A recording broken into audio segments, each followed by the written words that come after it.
est-ce que ces crises ont un aiguillon commun?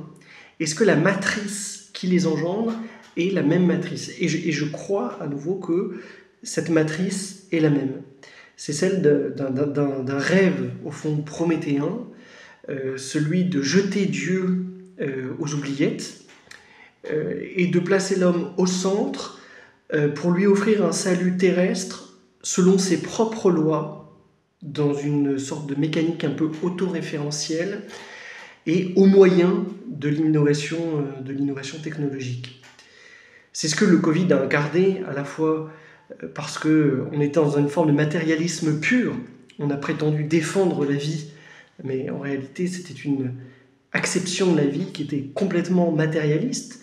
Les rites funéraires ont été interdits, beaucoup de patients n'ont pas pu voir leurs proches en fin de vie, on a eu des ruptures profondes, anthropologiques même, à l'occasion du Covid, avec toujours la même porte de salut, qui est celle du salut par les techniques, un problème, une solution technique, en l'occurrence l'injection. Sur le transhumanisme, je pense que cette logique se retrouve de façon assez évidente aussi. L'humanité est un peu à la croisée des chemins, on note une explosion des pressions, de la consommation de stupéfiants, des interrogations, notamment au sein du monde occidental, face à la place de l'homme aussi, au regard de l'IA, par exemple de l'intelligence artificielle.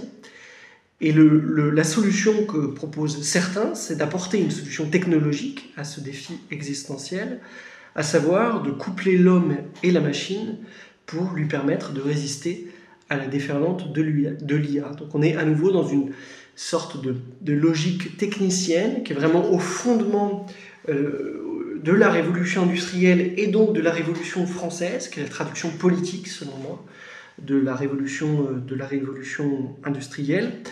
Et en fait, toute cette vision du monde a été notamment portée en tout cas de façon intégrale au sein de ce qu'on peut appeler le camp occidental.